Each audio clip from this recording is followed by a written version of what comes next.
we're going to talk about the topic everybody has discussed today, which is AI. Okay. Right? Can you give us a preview of some of the things that you guys are doing with AI through the value chain and what kind of outcomes you're seeing out of that?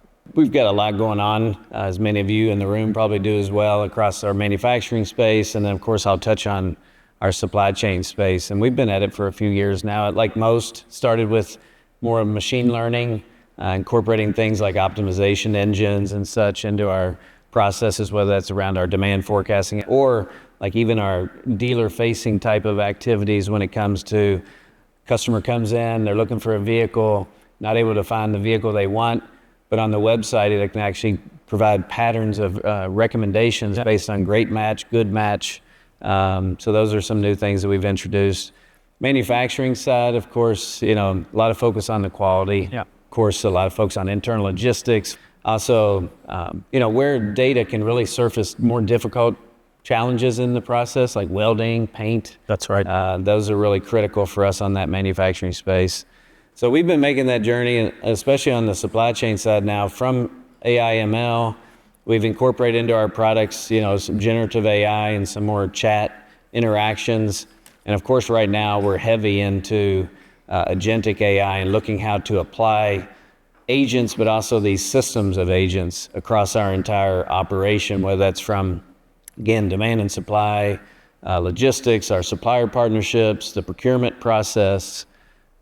We really feel like there's no area that can't be tapped by agentic. A couple examples I can give, and these are in progress type of examples, but one is around estimated time of arrival is a really critical activity for us. Of course, if we make a promise to a customer, we want to uphold it. That's right. So being able to give them confidence in the date is one thing. So we've built this entire pipeline management system that has everything you need to know about every single vehicle in North America before it's being built, all the way through handoff to the dealer.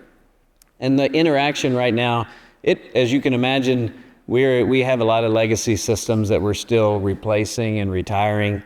This new pipeline system replaced 50 mainframe screens. Now they've got this nice new intuitive interface and user experience, but they're still sorting and filtering the data.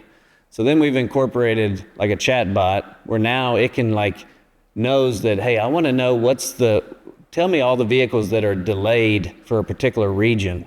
And it's got the prompt already built so the team member can just click on it and then it'll come back with the response, 5 delayed vehicles. The next evolution is, well, what if, we know that ETA is so critical to us. What if we train it to know the reasons for the delay, address the delay based on, the different sources, actually write emails to the logistics providers so we can actually draft an email to the carrier to tell it to expedite this vehicle. Then it can send an email to the dealer that this vehicle is going to and let them know that the ETA is going to be upheld. And when the team member comes in, the agents have already done all this processing for all these delayed vehicles, and it's given them a report. And then they can go and now focus upstream on what are the reasons why these problems are happening in the first place and apply a true TPS and thinking way to actually solving the problem so those things don't repeat. I think it's hard to say what's next, but we really feel like, we've foundationally, we're in a good position. Now it's about continuing to execute and deliver on these products and really transform our supply chain.